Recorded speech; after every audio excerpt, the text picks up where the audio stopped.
there and welcome back to The Marketing Hustle. Today, this was the first ever episode we filmed at home around my kitchen table, so you can check this out on YouTube, which is a new thing for us. If you're new here, I'm your host, Lottie, and I am obsessed with startup marketing, the founder of two businesses. One's called Brand Hackers, which is fractional marketing teams for brands with big dreams, and Upworld, which is a community for people in marketing. Each episode, I get to chat to the founders of some of the brands that I really wish I worked for or with. It's just an excuse for me to meet some amazing people. Please do subscribe or follow us where you listen to your podcasts so that you can find out more and keep in touch with our episodes. Today, I got the chance to interview and make a terrible cup of tea for Emilie Holmes, who's the founder of Good&Proper tea. You probably drunk her tea in a cute cafe, and it's that kind of brand that you know you recognise when you see it. We had an amazing conversation. Honestly, there are some incredible sound bites in this I can't wait to hear your thoughts on. We covered focus and why it's really key. We covered her journey to profitability and what inspired her to stop chasing top-line growth. We talked about the importance of a support network and the importance of finding a bit of magic in her marketing. Let me know what you think. Emilie, thank you so much for coming. You're so welcome. Thank you for having me. What you guys can't see is that Emilie and I are in the midst of this slightly strange, large world. There's a lot of cameras, so we're just going to play it cool. Yeah, pretend. Totally natural. Yeah, exactly. Just pretend it's not a thing. But it's really nice to meet you. Yeah, very nice. This is a really elaborate ruse. I've seen you get some time to on hang many out. screens. Many, as you are today. Yeah, exactly. On many screens. I know a lot about Good&Proper tea. I've drunk a lot of Good&Proper tea, and now I have some for my cupboard. Oh, that's great to hear. What I don't feel like I know is how big the business is. Okay. You're kind of everywhere. But yeah, I just don't have a sense of scale. Give me a sense of where you're at in the journey. And So it's a really good question, actually, because we're about 1.2 revenue. Great. That's a huge achievement. Which is really exciting. Yeah. But we have also been going for 11 years, which sounds mad. Yeah. But bearing in mind that 3 or 4 years of that, I was in a van going around markets, selling tea with a hot water bottle. And not doing $1 million in revenue from a van. No, definitely not. Yeah. So it's been such a journey, and I know that's such a cliche to say it, but it really has been such a journey. And in a way, I sort of feel like we've only really been kind of behaving like a proper business for like half that, if that. I resonate with that so much. You know, you're kind of just feeling your way at the beginning, aren't you? Well, I was running, Upworld started off as a community, which was a passion project. I had other jobs. It wasn't like, yes, it was a business in the sense that I made £100 a month from deposits for events, but I really understand what you mean by that feeling of it being old and young.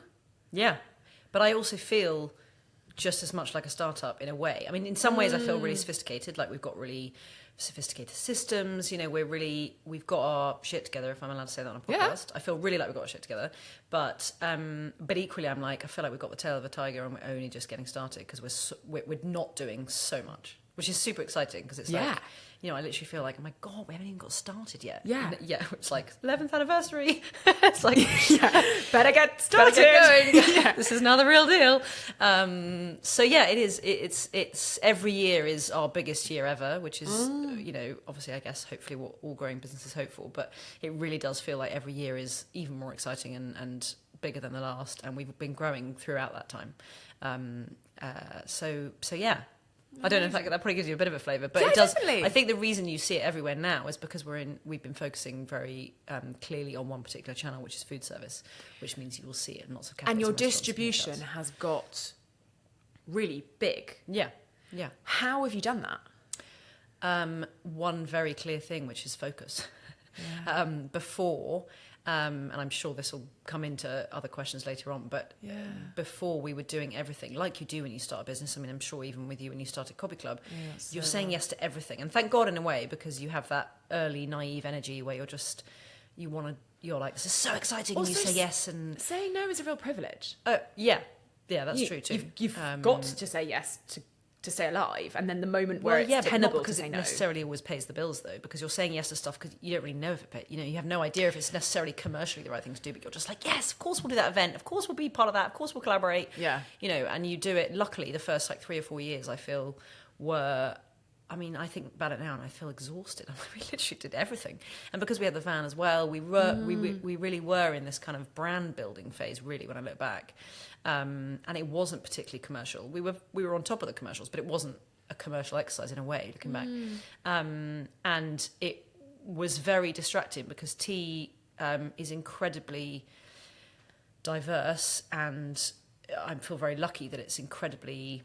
you know, it obviously hits all sorts of different channels. You can collaborate with almost anyone.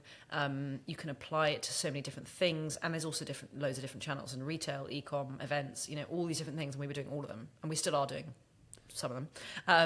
But we were not focused, and therefore we were spreading ourselves really thin across loads of different channels and doing it all, just making loads of noise, doing all of it, but not really focusing it on any one at a time. So the real thing in the last probably 3 years has been... right, we don't have to do everything at once. We know the longer term plan.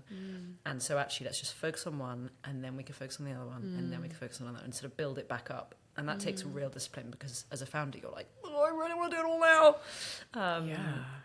But that focus has now meant that actually we focused on food service. It kind of became obvious it was the engine of the model. It was growing really fast, faster than everything else. And suddenly we were sort of not quite doing, service to that, because we were focusing on other things as well. And so actually we said, okay, let's not down tools entirely, but let's slightly accept that we're not going to be trying to make e-com amazing right now. Let's stop, learning and doing all sorts of things about how we should be getting more people onto our website. And let's focus on how we can nail food service and be really good at that and kind of make ourselves best in class at that. And that's why it then starts to work. Was there context that meant that focus was necessary? Was there like a trigger? Because that's a brave decision. Yeah, I mean, yes, there was. I think probably the biggest moment was closing the tea bar. So we had 2 tea bars, but one was a year-long pop-up, and one was a kind of flagship in Clerkenwell, which I would do again every time. But it was a massive distraction. It was the best thing we could have ever done for the brand. It was the way we were different from the off, because we were all about the experience, and it was, as I say, probably one of the most valuable things we did for the brand, because it was the completely immersive brand experience. But it became pretty clear that not only is kind of hospitality really tough, particularly in that site, but it was more that, we were dealing with chefs quitting, avocados not being ripe, lunch, not being out on time, shifts, it was taking us really far away from the product, and we were... Meanwhile, the wholesale and the food service was growing really fast, and we were using the tea bar as a very effective but clunky showroom, essentially. So we would be like, there'd be a busy lunch service in the tea bar, and we'd be like, hi team, we've got a really amazing hotel coming in for a tasting. So while you're serving everyone else their like lunch and their tea and their everything and giving them a great experience, we also need you to bring us like 15 teas at the back of the shop, because we're having a really busy tasting with the MD. And it was, that's just not the right way to do it. So it was a clunky approach. So there was that was my big sort of scary, brave moment where I had to accept that the best thing we were doing was also not the right thing to be doing. And by some complete stroke of amazingness, someone had my back. I closed it in January 2020. And obviously COVID then hit in March 2020. So that was probably the turning point that was like, right, now let's focus on that bit that we know is growing really fast, and not get distracted with avocados. And that's a metaphor, like, that's probably a metaphor for so many business parallels. Like, what are your avocados? Yeah, the feel taking up all your time. The feel really important right now, because there's a customer saying, I need it, but actually they're a really low value customer buying ultimately like not your core proposition from you. Yeah, that's such an interesting parallel. I'm gonna go to bed dreaming of what. Plus the margins on avocado toast are terrible. Yeah, exactly. People probably don't even eat it. It's the wrong product. At the time. I think it's still a thing. Okay, so now what's working? Tell me about your marketing today. Well, annoyingly, every year I hope that we'll be like, cool, food service has slowed down, now we can focus on all the other things. But food service is still going great guns. And so, we've had kind of 3 years on the trot now of being really focused on that, and now represents about 75% of the business. But for it's very clear that it's not the means to the end. We're not, the end goal isn't just be the best tea supplier to the hospitality industry. That's what we are doing right now. But actually our bigger mission is to show the world how great tea can be. Yeah. And that actually is completely channel agnostic. So that happens to be what we're doing right now. Yeah. And it makes a lot of sense. It took me a while to accept this because I feel like D2C is so much more exciting in a way at first as a founder, I think particularly, because you were the customer, you understand the customer. And because we had the tea bar and the van, actually, we really do understand our customers. And that's all of those things, and having operated sites are why we're now so good at food service. So it all makes sense. It's all building blocks. Didn't necessarily know it was going to make sense, but it did all make sense.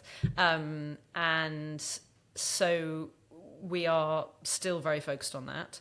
But I think that now we know it's working, and we know how it works, and we've got everything in place, and it can kind of sort of keep growing. And it also makes sense because, of course, we're growing brand awareness by the tea being everywhere, and equity. Yeah, you're not just in a retailer's shelf. You're being positioned as specialist, like all of the stuff that you want to be coming across from your brand is being delivered in that situation. One hopes so, yeah. I mean, I get real anxiety when anyone says, "Oh my God, they had your tea in this cafe," and I'm like, "How was it? Was it okay? What's the cafe like? Is it clean? Is it exactly? It's exactly the question I have. Why didn't you send a photo?" But yes, at its best, it's being delivered as part of a really amazing hotel experience, or as a really great cafe, and you're having great food, great coffee, great tea. So it's doing that job, but it's also growing the category, which is a really big part of what we're trying to do as well. Because of course we need people to understand, just like coffee, actually we've all been drinking very low quality commodity tea for a really long time, and so you need, just like all these things, all food and drink, you need to get kind of create that appetite for better and for a yummier cup of tea, essentially. So actually just getting more people serving great tea, ours as well, but that just generates kind of more demand anyway. So then when we move into retail, and we are in Ocado, we're in a bit of retail as well, and we do have a website that's continued to grow over the 11 years, over luckily much more sophisticated website now than it was when I built it when I was in the van, but it's all continued to kind of be important, but obviously it only represents 10% of the business, and therefore can't be the thing that we're sweating, particularly in my head. That's the big thing, when you're trying to do 5 things. So we're just about to get to the point, I think, where we can then start going, right, e-com, here we go. Like, let's have a go. Yeah. Quick question. You talk about growing the tea category. I find that fascinating. To my head, tea penetration is as high as anything.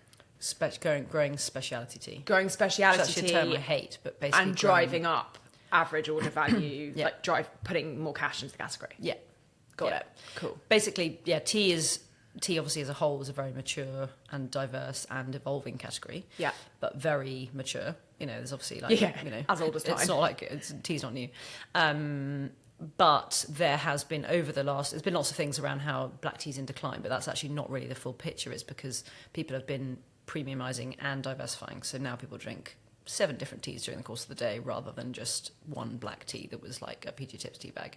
So it's been changing loads, and with it has come, along with a kind of wider desire for taste in food and drink, wanting, actually, if I'm going to have a cup of tea, I want it to be a really yummy cup of tea, just like I want my coffee. So that's the kind of role we got to play. So the more people are drinking a good cup of tea and going, "Oh my God, that was a really good cup of tea," which is literally, I used to have that in the van. Every time we served a cup of tea, you'd have someone going, "That was a really good cup of tea." Really noticing it. And that's my dream for feedback, because then they're like, "I've ruined bad tea for you." Great. Yes, exactly. Done. You've been changed. Exactly. So marketing for food service, what is that?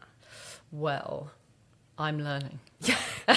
Teach me. Because I think one of the things that we've been slow to catch up on is that in doing all that wonderful van and events, we used to do loads of festivals, and having the tea bars, we were really good at D2C. And actually not necessarily D2C in a normal food and drink, talking to people who might be going to Waitrose way, just in the sense that we did so many events, we did so much in-person stuff, all that kind of brand magic was all part of that real experience.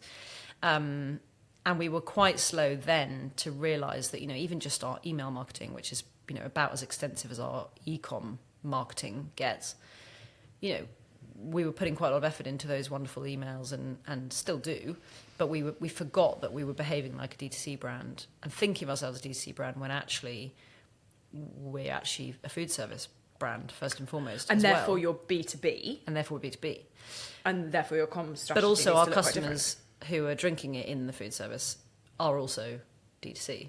So as in, you still need them to recognise the brand, be excited by the brand, go, be like, oh, you've got Good&Proper, therefore I quite want to have a cup of tea. So you've got to do both. Yeah. And obviously, as I said, the longer term plan is definitely both. So you still want to be nurturing that brand. But being true to your focus. But being true to your focus. How do you nurture but doing it distracted? Well, yeah. So we just had to, we've literally just finished the project, but we had to revisit all of our brand guidelines, which had nothing about trade marketing.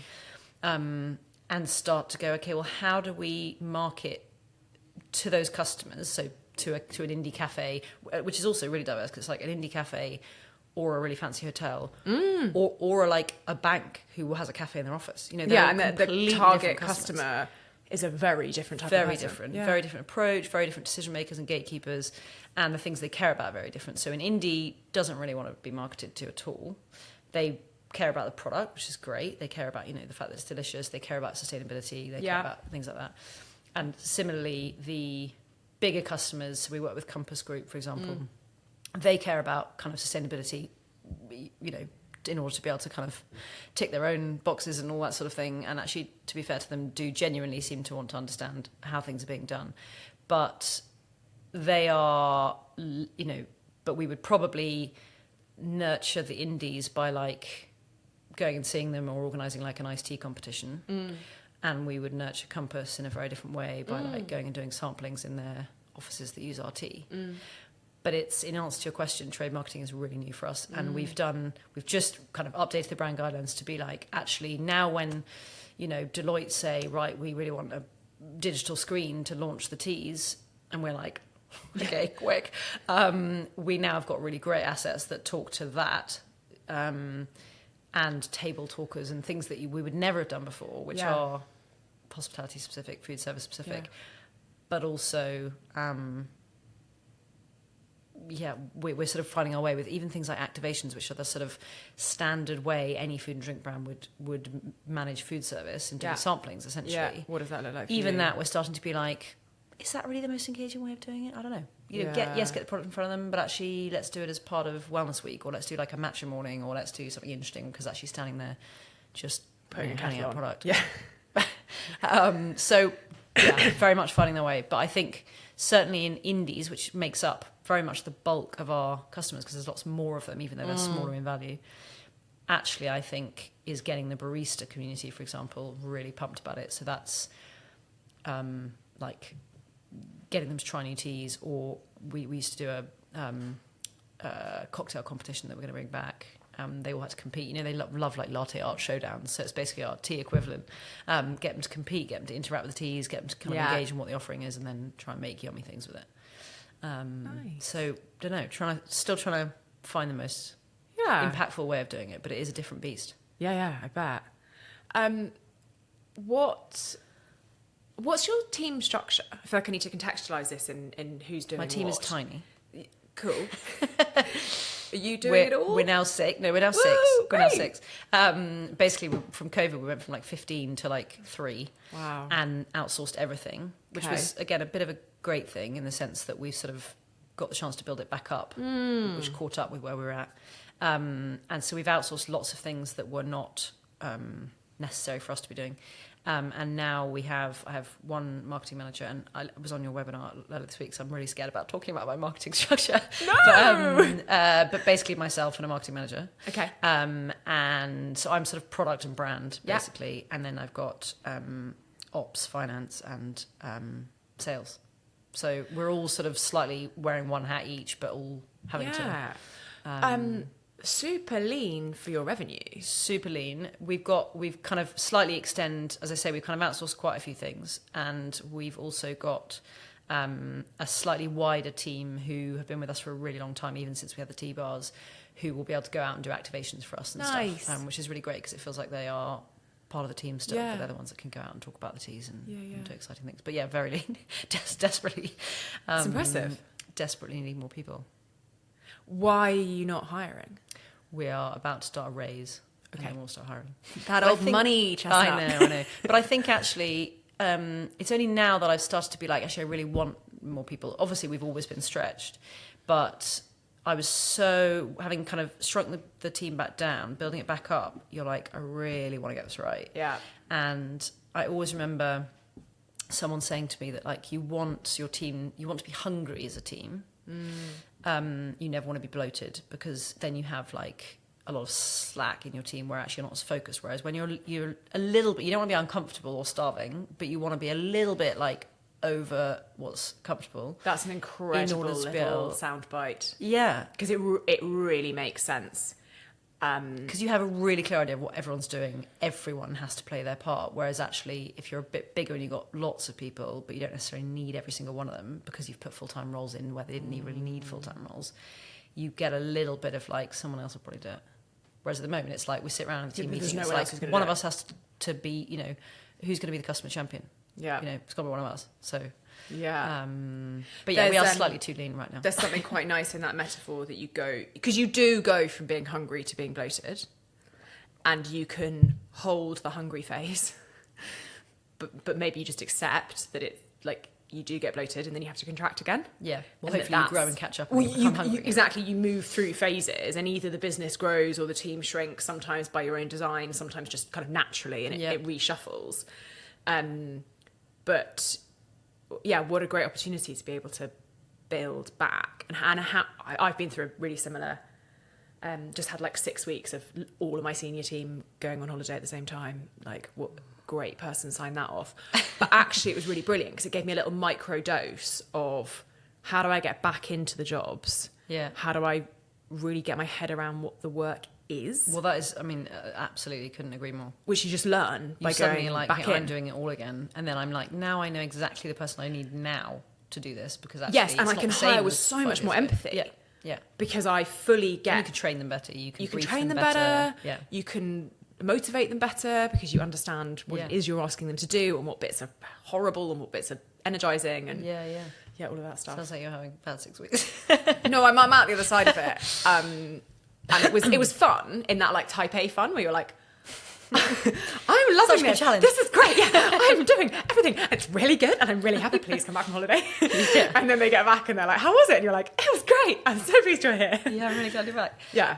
But now looking back, I think actually that's a really good medicine, and you can't recreate it. But I think it's just really important to have that feeling like fresh in your memory. Yeah. And I think hopefully when you hire someone, you want to relatively quickly, obviously assuming you've hired the right person, feel like I don't really know how we were doing it without them before, because you kind of pretty quickly you're like, there's so much for you to be getting on with. This is a really exciting, genuinely an exciting role. Just like now, yeah, and they have to be, which is like that thing that you read in business books, but I'm not sure I've quite kind of nailing. But I feel like there's always more you can do. You want to be in that place where you're working with people who are doing that thing so much better than you ever could. Yeah. And I think I'm on the journey. Like, I used to be crap at delegating. I'm now quite good at delegating, but I don't think I've quite got to that humility of like, you are 100% better at this than I am. I'm going to stay way out. Instead of like, I've actually got some really interesting views here. Yeah. It's like, you don't. You don't want to know what I think? Yeah. It's like, I've got some thoughts. Yes, I think, I mean, I probably will get to the end of this year, hopefully with some more people, and think, what were we thinking being as lean as we were? Yeah. But I'm so scared of having more people in a way. Not scared of having more people, but scared of, I'm so anxious to build it back right. Culturally, in terms of like, I want everyone to be like driving the business forward. I want, you know, particularly I think when you've been like 2 or 3 people running it at quite an exciting moment in the business, you know, that COVID period where we were like 2 or 3 people is like, we were really slammed, and it was super exciting, but it was like, we're like really excited and in it and passionate, and therefore you kind of feel like anyone you add to that has to be like super in it too. Yeah, the bar's very high. Yeah, live and breathe this or not. Exactly.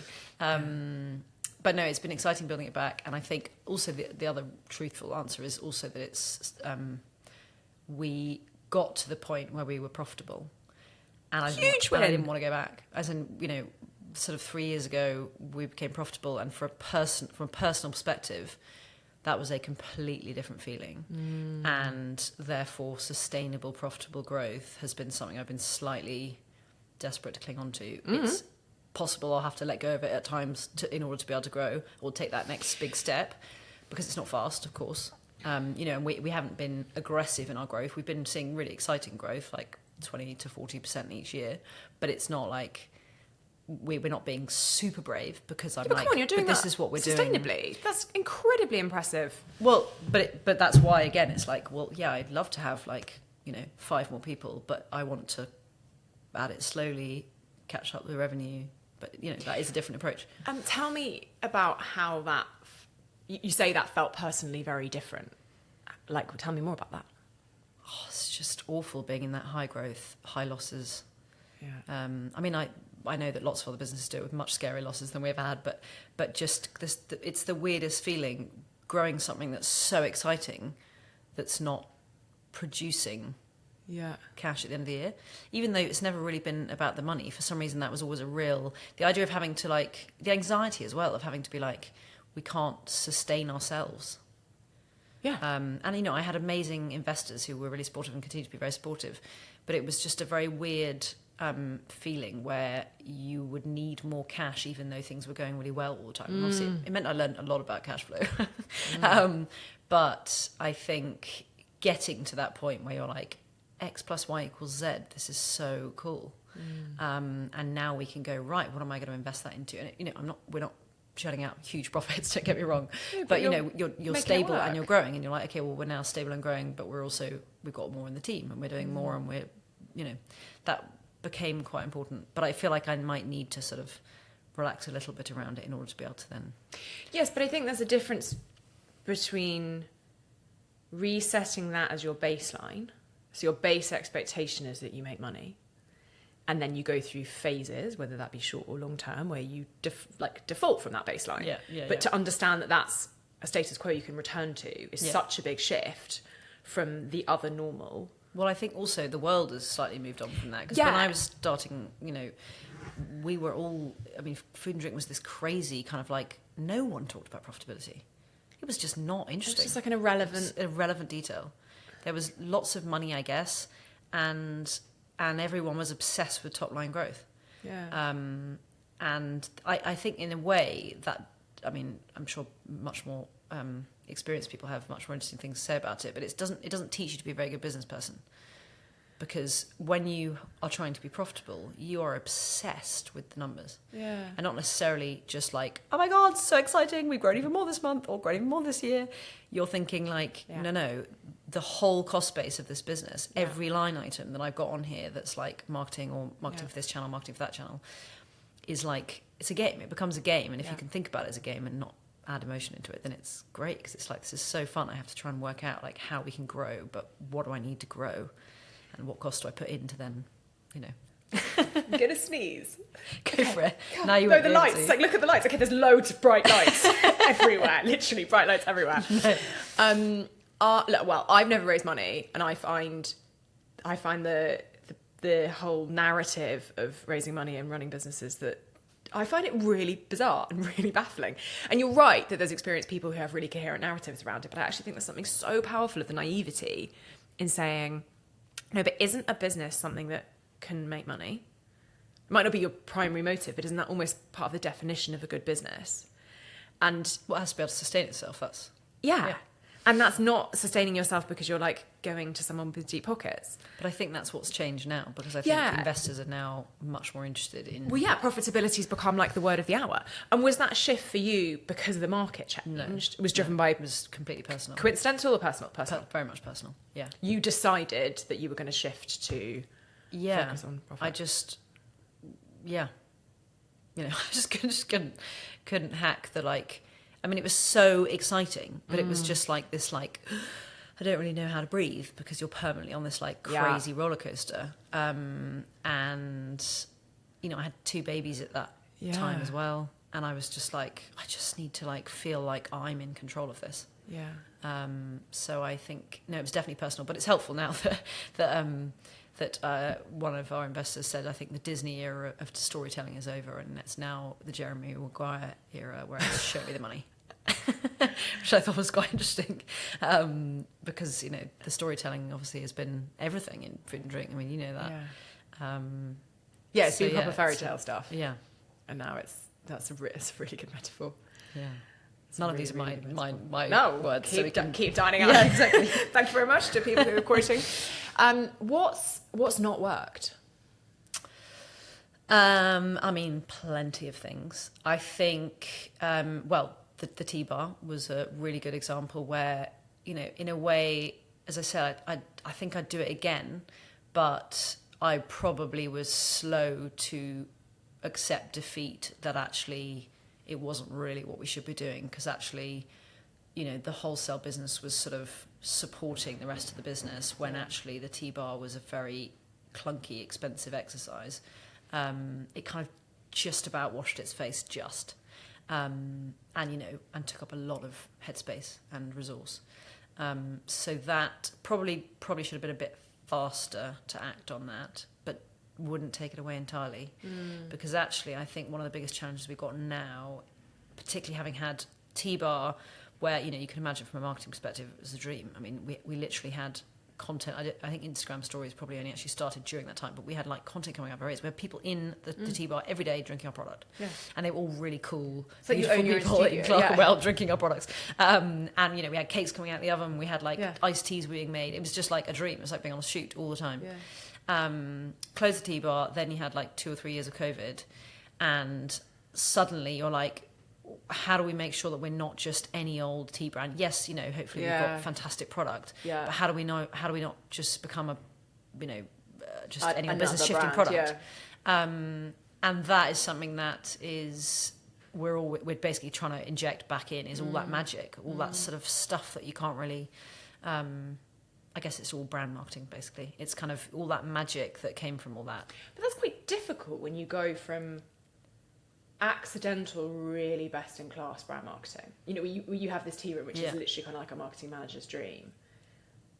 That's a challenge to bring that back. To bring something, to create something is doable. Definitely. But to return to this no, it is glory era. And we haven't cracked it. But maybe also we're more commercial, and again, that sustainable, profitable growth is like, well, if I've got you've lost the asset, the cash to throw exactly, and then your bar still is high. And I'm probably less brave because I'm like, okay, it's got to be sustainable, profitable and growth. a bit more knackered. So no, it is. So it's actually like, okay, well, if you've got 10 grand, we've probably got to do some of these things, but also like my big kind of brief to myself in a way is like, how can we start being much braver with marketing budgets and things like that, and actually bringing back some of that. I think it's about in real life stuff, because it wasn't just the tea bar. It was with that came workshops, competitions, events, people walking in and being like, let's do something. And you just have this amazing, because you've done events, amazing things come from those experiences, and they're so much better than like any email, Instagram post or anything else can be. So actually that's what really has to come back. And we actually did a podcast. I mean, it wasn't a particularly successful podcast. It was a real life event, but we just happened to turn it into a podcast. But it was called A Cup of Tea With. I mean, it was so basic, but it was so amazing. We had amazing authors. We had Dolly Alderton, who now I'm like, can't believe we had her. Yeah, it's incredible. We had all these people coming and sitting in the tea bar and basically having a cup of tea. Everyone would sit there and have a cup of tea and listen. I mean, the tea bar was packed with people, all these different amazing things. And there's no reason we couldn't do events in other venues that we work with, and there's no reason we couldn't do a podcast or whatever. But it was all particularly centred around this in-person thing. Well, they all get so much harder. And your mindset shifts from, I'm literally daydreaming. Like, one of the things I've always thought about doing is having a space where the community can have a home. Like, it makes loads of sense for us to have a space. And you start daydreaming to what that space would make you lean in to do. Because you've got the space, you might as well insert events, workshops, you know, all of that. Yeah. And then you take that away and each of those becomes harder. Yeah. All of that, like, is it going to pay back stuff comes way more into play than like well, we might as well. Yeah, yeah, yeah. So yeah, I can imagine it's a huge shift in gear. I mean, that's why I can never quite let go of the fact that it's maybe not the end of the tea bar. Yeah, it sounds like, because I think there was a lot wrong with that particular site, and sadly I feel like 3 or 4 coffee people have been through that. Oh no! but tap room style Yeah. experience is great. We permanently wish we had somewhere where we could bring people to tasties, and so I don't think that is actually And if you read, there's one version of the story where you say, we ran a tea room, it was a huge amount of work, and it only broke even. There's another version where you say you had a marketing machine that broke even. Yeah, no, I know. That's insane. Well, yeah. if you can find a way to set up resource, which ultimately comes back to like leadership team, like if you have the ops manager who just does that and it does not touch your headspace, Yeah. then But also why you're doing it. and you know why you're doing it, That's and you quite know a that it's different not about it's You're not not actually contributing trying to open profitability. 10 tea bars, and therefore you're not trying to think about how you can make the margin on the sandwich at lunch. Yeah. Because that's really confusing. It's kind of like, Yeah. actually, if we're doing this because it's a showcase of what we do, which is essentially what it was. It was the best brand experience ever. But it's not about the sandwiches. The sandwich has to be good because that's the brand, but at the same time, it's not about the sandwich. You could approach it very differently. Yeah. Which, I'm going to leave all excited about doing it again now, but. No, but I think it's all about chapters, and you're in a food service chapter, and then you're going into a D2C chapter, and we can leave the book open. For the next chapter. Exactly. Tea bar, we've chalked up as a kind of question. Yeah. There's got to be some stuff that was just a write-off. Like, I'm not taking that as a mistake. I mean, yeah, of course. Any money we've spent on digital marketing was probably a bit of a mistake because we, like I said, we've only ever focused on e-com when we were focusing on 10 other things at the same time. So we would do like a little bit of a dabble into Facebook marketing, a little bit of a dabble into a sponsored ad. Maybe I'll put a tiny bit of money into that, or maybe I'll do this online course about how to do really great, digital marketing or grow our e-com 10x. It didn't work. What? Well, no, because of course it didn't work. A, because we didn't really know what we were doing, and B, you have to decide what you're doing and be brave with those budgets. Yeah. And we were never going to be like, right, we'll drop 10 grand on this Facebook ad campaign and see what happens, because that just wasn't the priority. So we now don't spend anything on performance marketing at all. Yeah.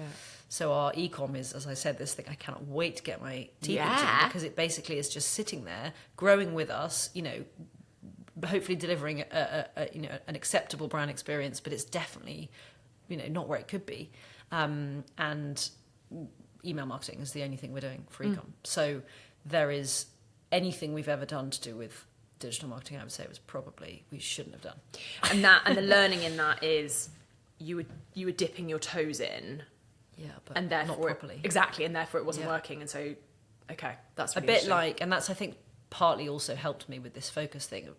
I've all the time being told, why aren't you guys on Amazon? Like, you've got to be on Amazon.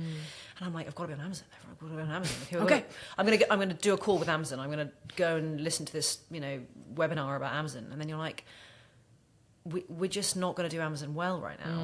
Like, if we're going to do Amazon, we need to do Amazon. And it will probably take 2 years to get to where we really want it to get to, or whatever. But it took probably longer than it should have for me to realise, like, no, just don't do it unless you're ready to do it.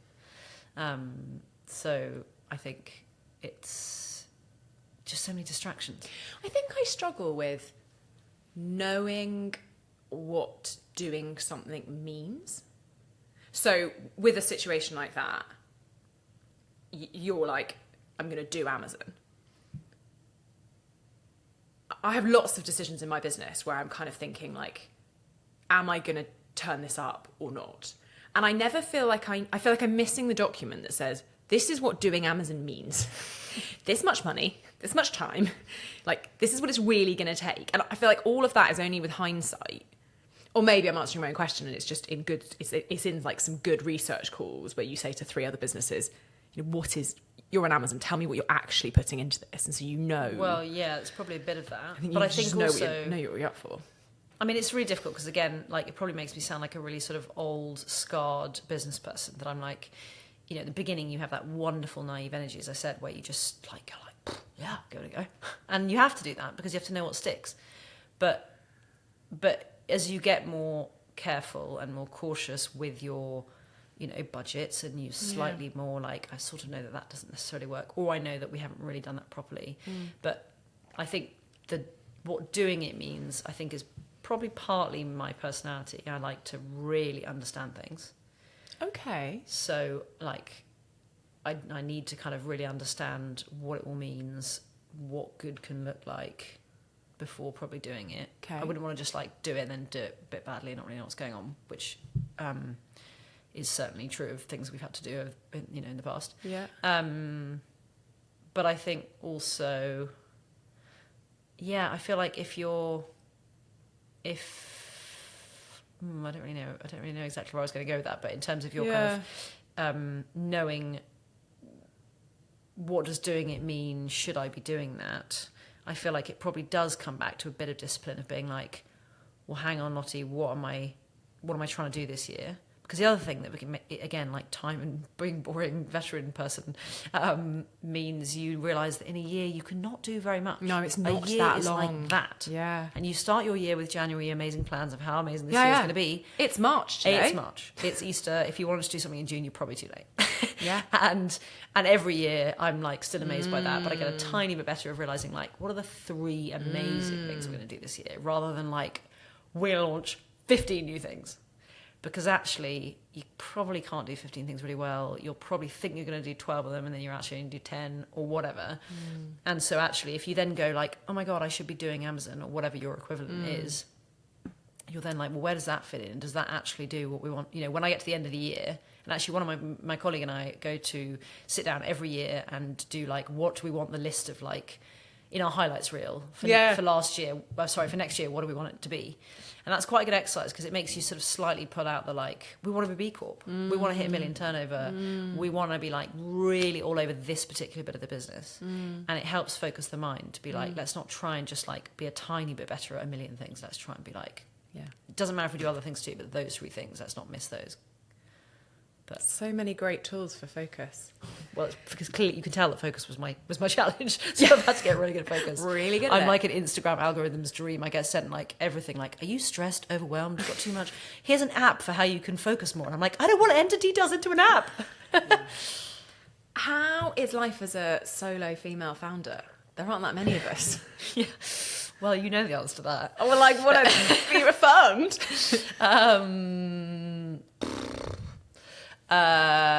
Intense. I mean, I don't know any different, which helps. Yeah. I'm very lucky that I have a very supportive husband who's like loves the business, which helps. But also has a massive job of his own. He does. But he's always had a bit of his heart in what I'm doing. So I feel like he thinks of it as his own business as well. Yeah, it's great. Which is great. And I mean, it's intense. Have you ever thought about a co-founder? I think less about the female founder bit.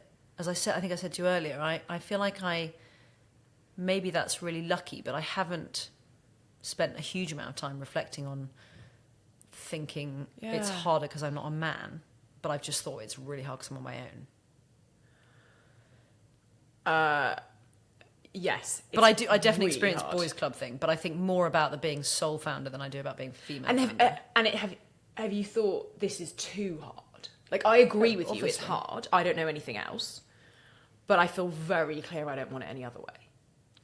Yeah, I don't think I've never really thought of going to seek a co-founder, but I think that might be because I'm lucky, because I think having a supportive person at home, and also I have, for the last 6 years, had a senior member of my team who's been an amazing kind of part of the business, and, you know, was there early enough that it feels kind of very much like we're running it together. Great. And so that's kind of close-ish to a co-founder. So I think perhaps those 2 things have made me feel like it's okay. But I think we touched on earlier, like, I think I could probably do with a mentor. Yeah.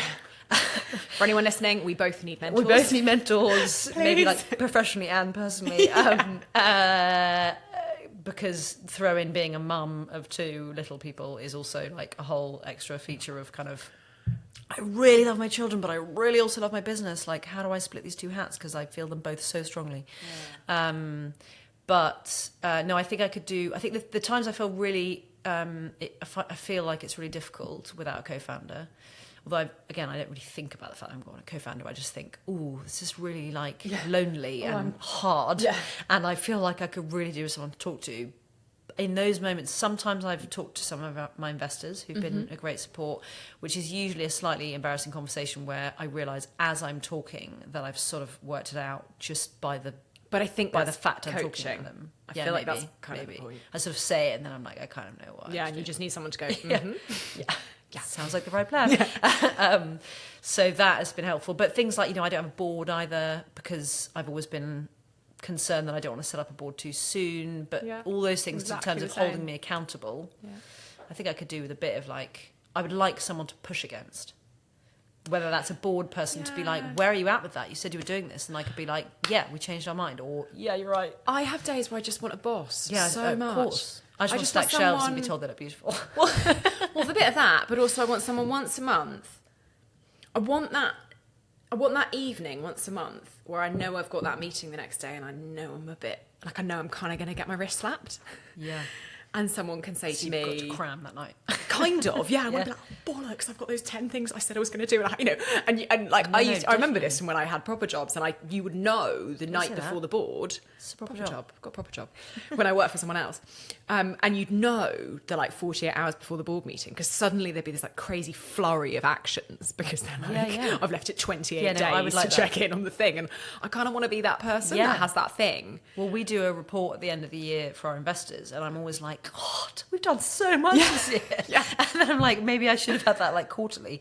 Or a little often. Yeah, this was the plan. This is where we're at. And actually... every now and again I go, oh my God, I really must remind myself what the plan was. And then I look at the plan and I'm like, oh, no, it's fine. We are doing the plan. Luckily, it's just sort of in my head. But yeah, no one, I completely agree. I would love a boss in a way, but we would hate bosses as well. We would hate to have a boss. Oh, they'd last 3 months. Yeah. Like it's a poison chalice. I'd be like, week 1, I'd be teacher's pet. Yeah. Week 2, I'd start slacking and the excuses would get more tenuous. And then by month 4, I'd be like, I can't deal with you anymore. Yeah. And I've tried. I've tried different structures and I'm just useless. But I sort of feel like it's part of being in charge. But I actually really don't think I love being in charge, funnily enough. Okay. I'm really clear on how I want us to do things. Yeah. But I do care a lot about what other people think in terms of I really care about what my team thinks. So I don't think I probably should be more no, this is what we're doing. When it's clear, it's in kind of big things, it's obvious to me because it's instinctive where I'm like, no, absolutely, this is what we need to be doing. But I care about people a lot. So, and I think the female empathy with other people is a problem in a way, which is why men sometimes really suffer from that. And I'm terrible at difficult conversations and terrible at sometimes just saying this is how it's going to go. Yeah. But that's because we have maybe too much empathy. Do you think? I don't know, but I definitely feel like I could do with being a bit more of a dick. Oh yeah. I'm part of an amazing founders group and I wrote to the community saying I really needed some help getting better at having difficult conversations because it's absolutely my personal development thing of the year. And I didn't want books because I don't believe that's how I'm going to solve this. I wanted coaches or therapists who can specifically help me with this thing. And I knew that I had to be harder and I knew I needed to be more of a dick and so on. And amazing people, no discredit to them, but they all came back telling me that I just needed to be more of a dick and here were some books. And I just felt like I don't know, it just really made me think, for some people, they just need to know it's logical. I'm not struggling with the logic. I'm struggling with the execution. Yeah. I'm super clear on the strat. It's not like I think not being straightforward is kinder or that I'm in any misnomer that I get it, I just can't do it. Yeah, yeah. And I do wonder, I don't want to say it's a gendered thing because I think it's kind of irrelevant, but I really struggle with it and it sounds like it's a similar thing. But that probably also, to make you feel better, means that you're really good at the other bits.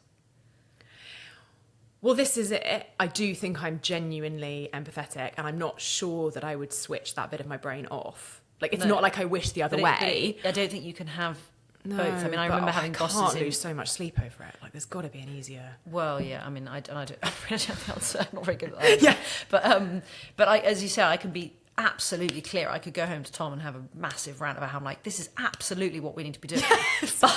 but actually, kind of, yeah, and then 6 days later, they're like, so you've done it right, and you're like, oh no, because but you seem to be doing a little bit better on. Yeah, because he did some good work, and exactly. You're like, what's wrong with me? I know. I don't know what that is, but I do think I think a lot about bosses I had. So my kind of only experience of having bosses was in advertising. I was in quite a kind of old school advertising agency before I started the business, and slightly wanted to start the business the whole time I was there. So I was like absorbing everything I could absorb, using their graphic designers and stuff. But I had amazing training. Yeah, exactly. I had amazing training from amazing people. But I always think about how, and I know it was a different world, but I had some like amazing bosses who were dragons. They were like, I'd like go up to their office to like ask them about something like quite major that I had absolutely no idea what I was supposed to be doing about, really crap brief, and I'd go in there and they'd be like, not now, but I didn't take it personally. I didn't think anything awful of them. I thought they were amazing because they were really good at their job.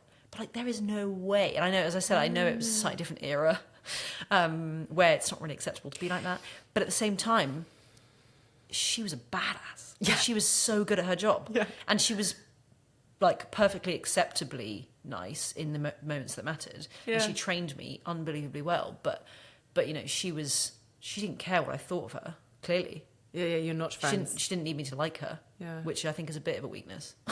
Yeah. And I feel like I've dug my own... I was going to say dug my own grave. Let's choose a different metaphor. I'm slightly less morbid metaphor.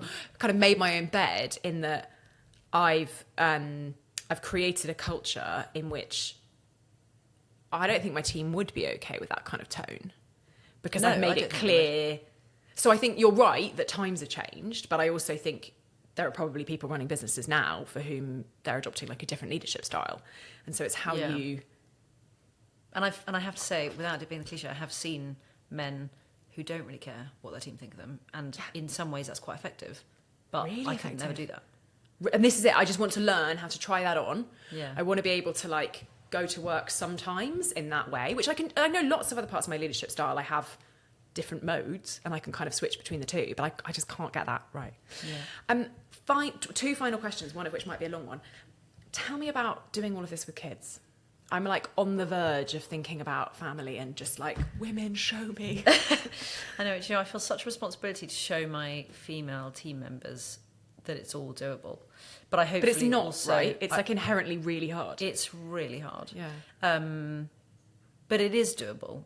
But you need support, emotionally, as in like you need friends or like people you can share that with. So I have real kind of deep bonds with friends who've got businesses and children, because you're like, this is so hard.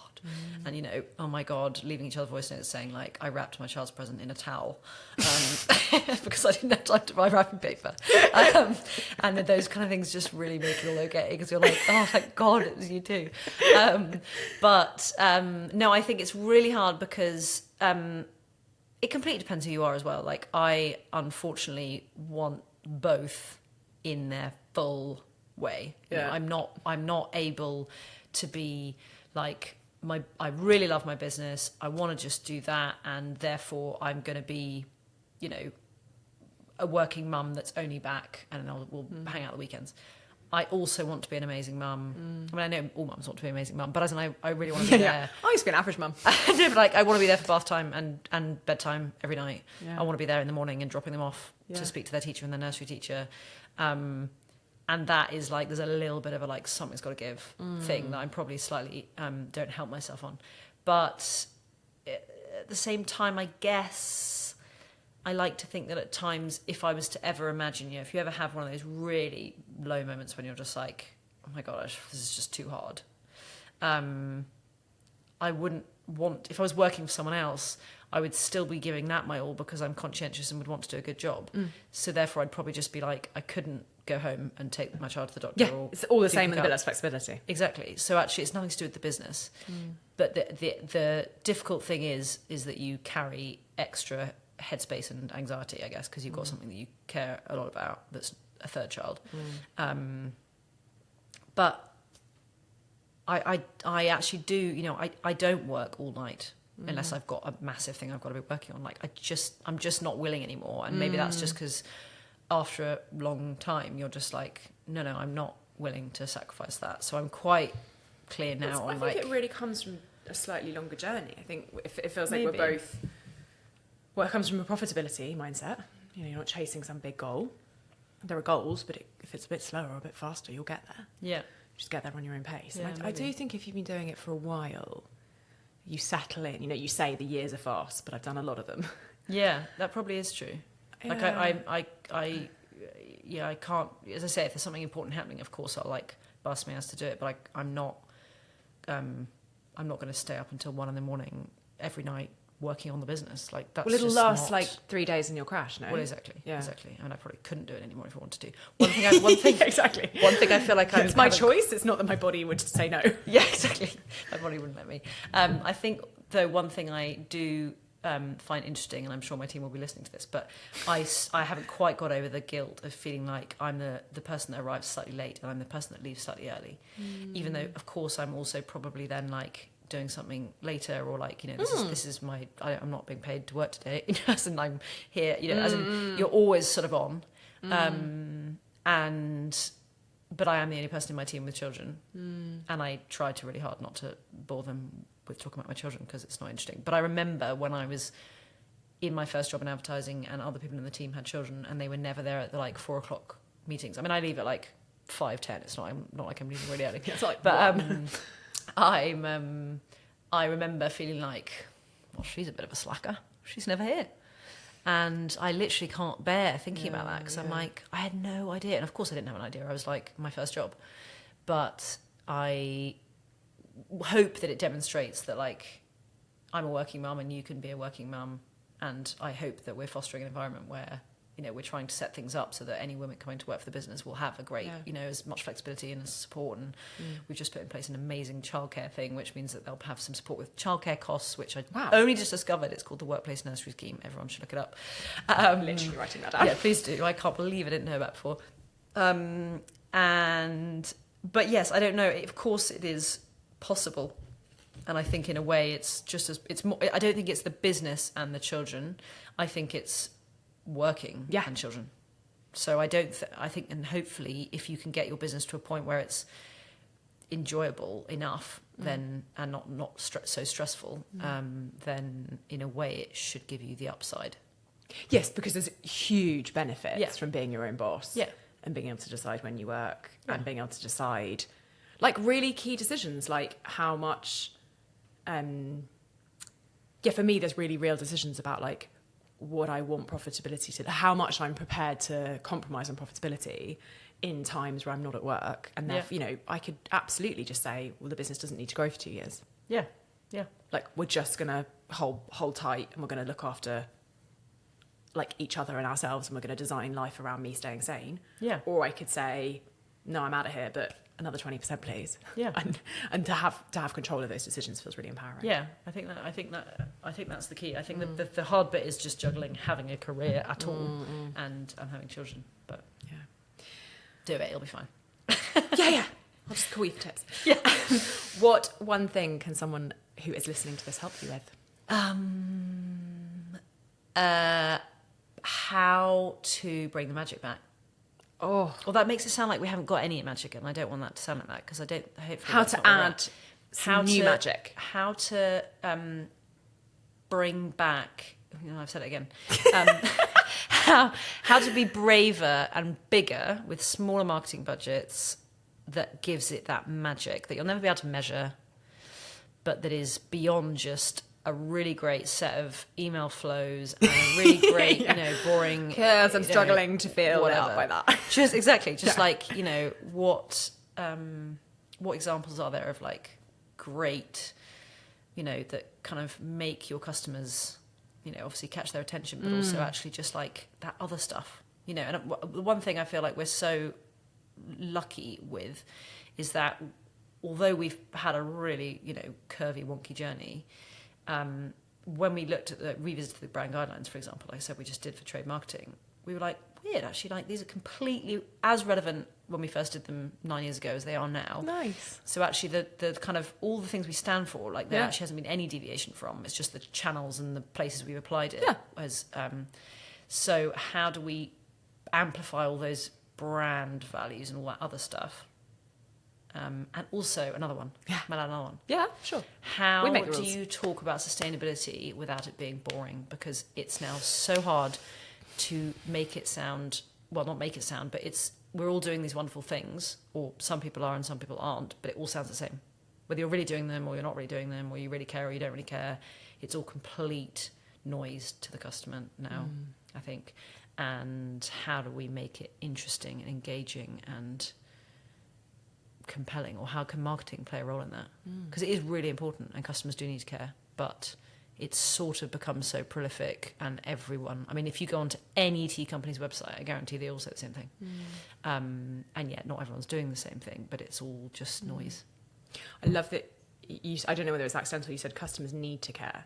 And I think that's a really interesting nuance here, because they do care, but they don't all care that much. But they need to, and we have a kind of social responsibility job to do that, and therefore it's a real comms challenge. It's not just like find the vein and poke it, but it's do something that's going to feel truly engaging. So without making everyone feel like, oh God, I forgot without being like, you're an awful person, aren't you? No, but yeah, making it, I don't know. Well, there's a lot of magic. Some in real life magic, and some magic around sustainability comms. Yes. Okay, we'll see what comes into your DMs. Yeah, cool. I'll channel. Can't Message wait. me and I'll send it on to Emily. Yeah. Thank you so much. No problem. Thank you. That was so fun. Really fun. Thank you so much for listening. Next up, we've got Matt from Fussy Deodorant, where I get to grill him about all things D2C growth. For now, remember to like and subscribe this podcast so that you hear more of our latest episodes. And drop me a DM on LinkedIn with your thoughts. I might always love hearing what resonated and who you'd like me to talk to next.